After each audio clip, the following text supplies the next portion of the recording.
예산회의록 전수 분석 보도 오늘도 이어갑니다.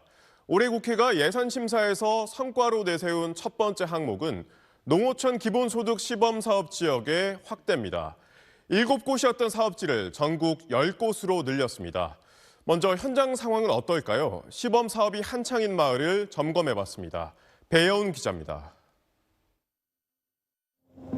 인구 소멸 위기 지역 주민에게 월 15만 원을 지급하는 농어촌 기본소득. 지난해 10월 시범 지역으로 선정된 충남 청양군은 최근 인구 3만 명 선에 근접했습니다. 이쪽으로 많이 온 사람들도 있고 외국 사람들도 온 사람도 많아요. 하여튼 꽤 있어요. 근래에 많이 왔어. 우리 지역으로 들어오면 좋지, 그 사람이. 청양 인구가 늘어나야지. 네. 너무 없어. 계세요. 그런데 과연 실제로 살러 온 사람들일까? 마을 내부에선 다른 목소리가 나옵니다. 어쨌든 뭐 혜택을 보려고 해놓지 않았겠어요? 월 15만 원씩 혜택을 준다니까 전입만 해놓은 걸로. 취재진이 위장 전입이 의심되는 집들을 직접 확인해 보니 인기척 없는 빈집이 허다합니다. 위장 전입 우려가 커지자 청양군은 뒤늦게 이달부터 실거주 실태 조사에 착수하기로 했는데 마을별로 실거주 협의회라는 거, 협의회라는 걸 구성을 해서 이제 신청자 대상으로 좀 실제 거주하는지 여부를 좀 파악하는 절차를 좀 거치려고 하고요. 마을들은 마을대로 불편한 기색입니다. 실거주 조사를 해가지고 아니다 기다를 우리가 판단을 한다고 보면은 내부 고발자밖에 안 되거든요. 그래서 이장님들이 상당히 어려우실 것이다 이렇게 보고. 문제는 또 있습니다. 청양군은 시범지역 선정 이후 2달간 전입 인구가 전년 동기 대비 3배가량 느는 등 증가세가 뚜렷하긴 한데 전입자 전수 분석을 해보니 공주, 홍성, 예산 등 인근에서 온 전입이 40%에 달했습니다. 청양군까지는 아니라도 인구 소멸 우려가 큰 지역들이라 아랫돌 빼서 윗돌 개는 식의 이른바 풍소녀가 우려가 나옵니다. 보시는 것처럼 다른 시범 지역도 전입 인구가 꽤 늘어났는데 앞서 언급한 도덕적 해이나 풍소녀가 걱정은 공통적이었습니다. 예산 문제도 있습니다. 기본소득 예산은 정부가 전액 지원해주는 게 아니라 지자체가 30% 정도를 분담해야 하는데 재정 자립도가 낮은 지역은 이 돈을 마련하느라 다른 예산을 줄여야 하는 상황에 내몰리고 있습니다.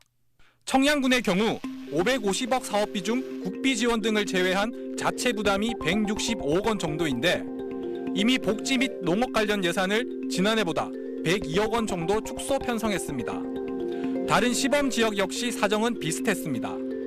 사업 확대 전 이런 부작용을 막을 치밀한 설계가 필요했다는 지적이 나옵니다. SBS 배용입니다. 정책 효과가 확실하다면 당연히 좋은 예산입니다. 다만 돈을 쓰기 전 현장을 꼼꼼히 따져보는 건 당연히 국회가 해야 할 일입니다. 없던 예산을 새로 추가한 거라면 더더욱 그렇습니다. 국회는 제 역할을 했을까요? 정다은 기자가 이어갑니다. 지난해 11월 국회 예산조정소위원회. 기본소득 사업의 부작용을 우려하는 목소리가 터져나옵니다. 오히려 기존에 해왔던 사업을 중단해서 이쪽 사업으로 전환해야 되는 그 성격에 안 맞는 효과로 연결될 우려가 있거든요. 정말 실제 농촌에 무엇을 할 수 있는지 설계를 다시 해야 됩니다. 하지만 논의는 거기까지였고 절충안은 나오지 않았습니다.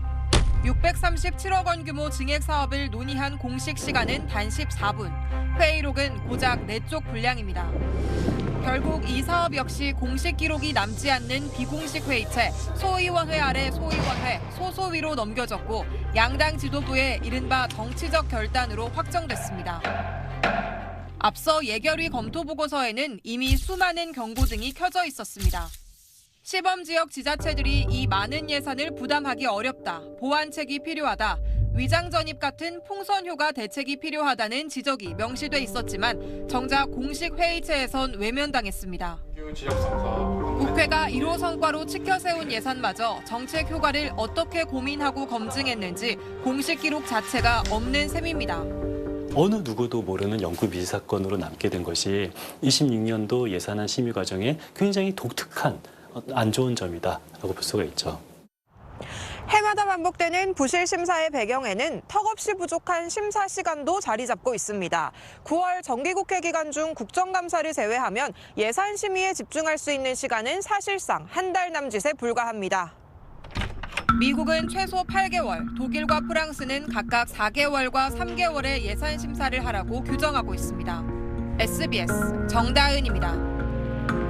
안녕하세요. SBS 사공선관입니다. 더 많은 기사와 라이브 이벤트까지 받아보시려면 오른쪽에 보이는 구독 버튼 꾹 눌러주시면 됩니다. 고맙습니다.